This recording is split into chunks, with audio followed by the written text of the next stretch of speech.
pessoal, aqui é a Yara, monitora de EAD, e eu trouxe aqui para vocês uma revisão sobre o conteúdo de normas jurídicas em relação à vigência, vigor, validade e eficácia. Trouxe aqui as características, as considerações importantes, e depois vocês vão se aprofundando em outros materiais, e só lembrando que esse conteúdo ele vai cair na V2 de vocês, então por isso que eu estou fazendo essa revisão, mas vocês vão resolvendo questões e se aprofundando em outras fontes, para vocês conseguirem fazer essa prova tranquilamente, tá bom? Então vamos começar falando sobre os conceitos gerais. A teoria geral do direito ela analisa a qualidade das normas jurídicas, verificando se estas pertencem ou não ao ordenamento jurídico. Então, como é que o nosso ordenamento jurídico ele faz essa análise para saber se essa norma ela deve pertencer ou não? Ele analisa, né, a própria norma através das qualidades que ela deve pertencer, que é em relação à validade, vigência, vigor e eficácia. E utilizando o próprio trecho do livro do Alisson Mascara, ele fala assim, que 4 grandes qualidades normativas, sendo 3 delas decorrentes do pertencimento da norma ao ordenamento ou ao seu relacionamento técnico com outras normas. Então, a gente vai conseguir perceber, por exemplo, que essas normas, elas têm as suas correlações e elas seguem essa hierarquia, né, como a gente vai abordar mais à frente, que ela vai trazer essa questão, por exemplo, da teoria kelseniana, de seguir essa hierarquia jurídica, essa hierarquia de normas. Então, que a gente vai ver principalmente no quesito da validade, né? Que a validade nada mais, nada menos é do que a qualidade mais relevante no que diz respeito ao pertencimento da norma ao ordenamento jurídico. E uma característica que eu acho extremamente importante é que ela vai determinar se uma norma ela é legal ou ilegal, constitucional ou inconstitucional. Estava falando agora há pouco em relação à teoria kelseniana, e vocês lembram, né, que ela traz esse quesito hierárquico.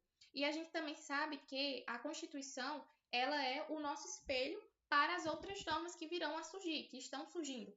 Então, perceba que é um aspecto, né, que a gente traz, que uma norma ela só é válida se ela estiver em conformidade com normas superiores do ordenamento. Ou seja, um exemplo que a gente pode dar é justamente com a nossa Constituição. As normas que foram criadas e que são criadas, elas devem seguir de acordo com a Constituição e com outras leis, né, que estão superiores a essa norma que está sendo criada. Porque ela segue nessa linha, ela não consegue ser avaliada por ela própria, mas sim ela precisa ser analisada, ela precisa ser avaliada por outras normas, né, que é justamente esse quesito de a validade de uma norma nunca é uma qualidade que se verifica nela mesma, o que já reitera o que eu acabei de falar, que é justamente esse quesito de a norma ela precisa estar válida por outras normas anteriores a ela e normas superiores também.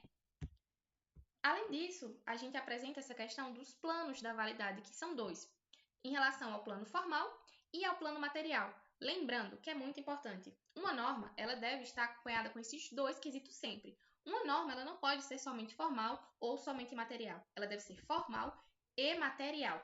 Mas o que seria a formalidade dessa norma? Nada mais é do que os procedimentos de criação dessa norma. Se ela vai seguir, né, toda essa construção, todos os ritos, se ela vai estar sendo criada pelo órgão competente, entende? Então, é basicamente dos ritos dessa construção da norma. Então, ela deve seguir essa formação, todo o passo a passo para ela ser formada, ela deve ser respeitada. Se não foi, e por mais que a matéria, o conteúdo seja válido, ela não vai ter a sua validade, que é justamente, né, o que eu já antecipei sobre a definição da validade material, que ela avalia se o conteúdo da norma está de acordo com os princípios e as regras superiores. Um exemplo que eu trouxe para ficar mais claro é em relação a uma lei que ela pode, né, permitir a tortura, pode vir a permitir a tortura no nosso país, no Brasil. Porém, a Constituição proíbe, né, a tortura. Então, ela é inconstitucional. Por quê? Porque ela não segue o conteúdo, ela tem um conteúdo que é inválido perante a norma superior, que é a Constituição. Então, perceba que, por exemplo, se essa lei ela seguiu todos os trâmites corretos, todos os seus ritos corretamente, mas ela traz uma abordagem material ineficaz, inválida, então ela não vai ser constitucional materialmente, entende? Então, é basicamente esses quesitos que vocês devem levar em relação à validade da norma. Agora que a gente já viu esse quesito da validade, a gente vai abordar em relação à sua vigência normativa.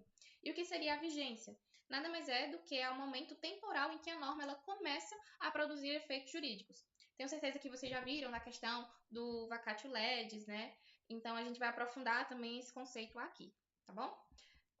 Outro trecho que eu retirei do material do Alisson Mascaro, ele diz assim, que a vigência é uma qualidade que informa um momento a partir do qual a norma começa a produzir efeitos. Então, quando vocês lembrarem de vigência, lembrem dessa palavra, produção e efeitos. Lembrem dessas duas palavrinhas, produção e efeitos. Porque a diferença entre a validade, que foi o que a gente acabou de ver, é que a validade é em relação ao seu pertencimento ao ordenamento jurídico, mas já a vigência é em relação à produção dos efeitos dessa norma no ordenamento jurídico. Então, essa é a principal diferença entre vigência e validade. Em relação ao vacatio legis, né, que eu acabei de falar, é o período entre a publicação e o início da vigência da norma.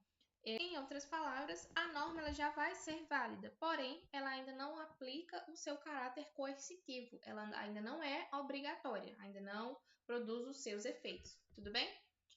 E a gente também tem as regras, né, em relação ao vacatio legis. A primeira é que ela pode ser definida pela própria lei. E se nada for dito, aplica-se a regra do artigo 1º da LINDB, que é justamente do tempo, né, que a norma ela vai entrar em vigor após a sua publicação, que é após o período de 45 dias. Ou melhor, ela entra em vigor em 45 dias após a sua publicação. Vocês lembram que na primeira aula a gente falou sobre o direito subjetivo, que é aquele direito que ele é dado ao sujeito para fazer ou não fazer algo. E que se ele não se manifestar, a própria lei ela vai lá e determina um prazo, uma ação que deve ser feita. Então, a gente consegue perceber a aplicação do direito subjetivo justamente aqui. O legislador ele pode definir o período em que essa lei entrará em vigor no ordenamento. Mas se ele não o colocar, se não fizer, né, essa colocação do prazo, do período, a própria lei vai aplicar os seus trâmites, né, normativos, que é justamente desse período de 45 dias. Então, aqui a gente já linka com outro assunto que é em relação ao direito subjetivo. Aqui é um bom exemplo para isso. Outros pontos importantes. Não há uma norma vigente que não seja válida e uma norma pode ser válida sem estar vigente, que é exatamente no período do vacatio legis. Tudo bem? E quando uma norma perde a sua validade, ela também perde a sua vigência. Então, vocês consigam perceber que essas características elas andam interligadas, por mais que elas sejam, né, tenham essas definições diferentes, mas elas andam interligadas, tanto que se uma norma ela perde a sua validade, consequentemente, ela vai perder também a sua vigência. Tudo bem?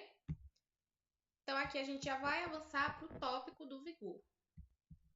Em relação ao vigor, a gente pode falar que é a força vinculante da norma jurídica.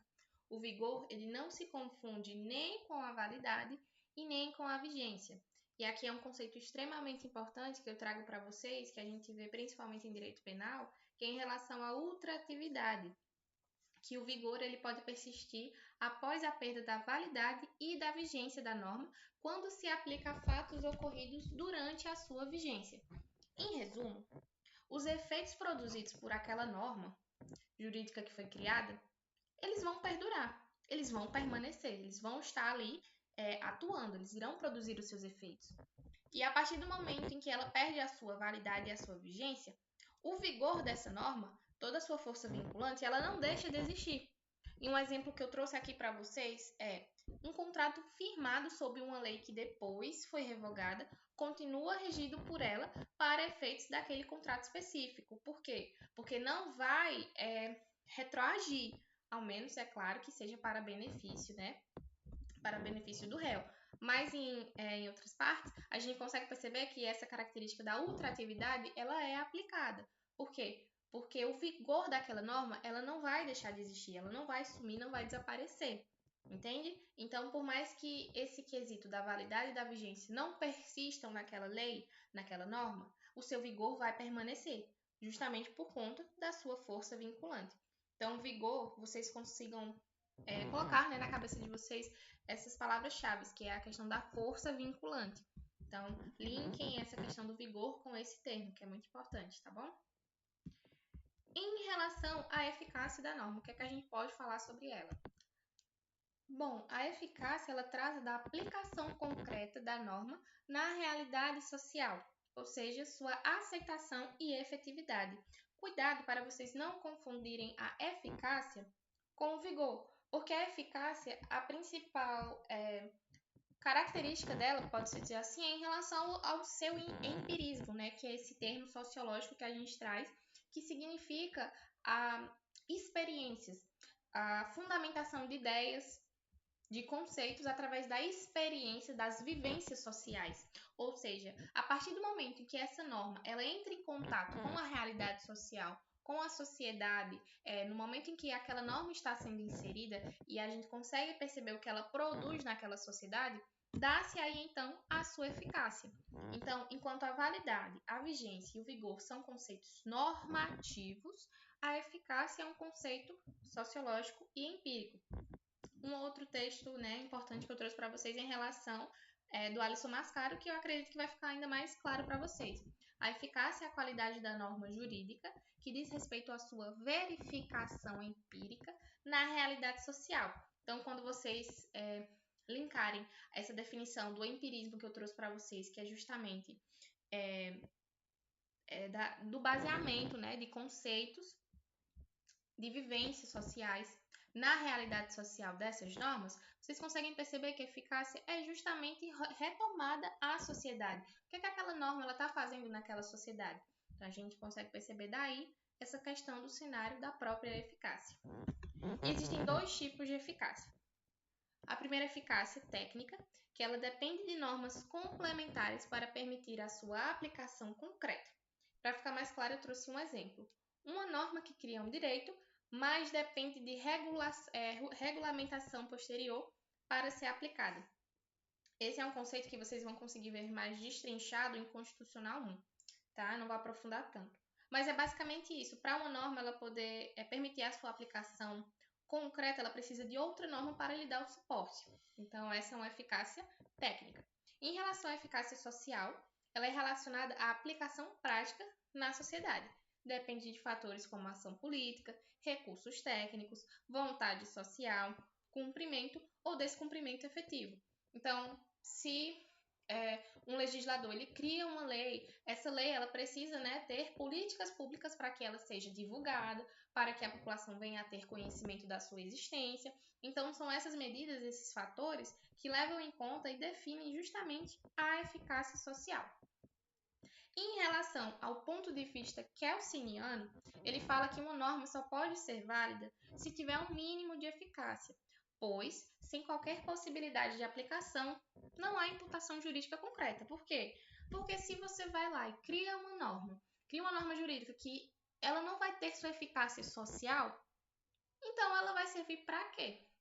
Então, assim, é basicamente esse ponto de vista, que o Kelsen traz, de que essa norma ela precisa trazer efeitos, precisa ter validade e, principalmente, ela precisa ter eficácia social. Como é que essa lei ela vai atuar na sociedade? Então, é preciso trazer esse questionamento também. Como ele próprio fala, se houvesse normas que regulassem o comportamento dos humanos nas suas visitas espaciais ao Sol, essas normas careceriam de mínimo de eficácia, que é uma citação do próprio livro do Alisson Mascaro também. Então, sobre a eficácia, é basicamente isso. E é isso, pessoal, o conteúdo, tá? Eu consegui trazer essas definições com esses exemplos, com essa abordagem que eu acredito que foi mais didática. E eu espero que vocês tenham entendido, que essa aula tenha sido produtiva. E eu vou disponibilizar esse material no grupo, tá bom? E o link da aula também. Então é isso, eu espero muito que vocês tenham gostado. Bons estudos e boas provas, tá, pessoal? Tchau, tchau!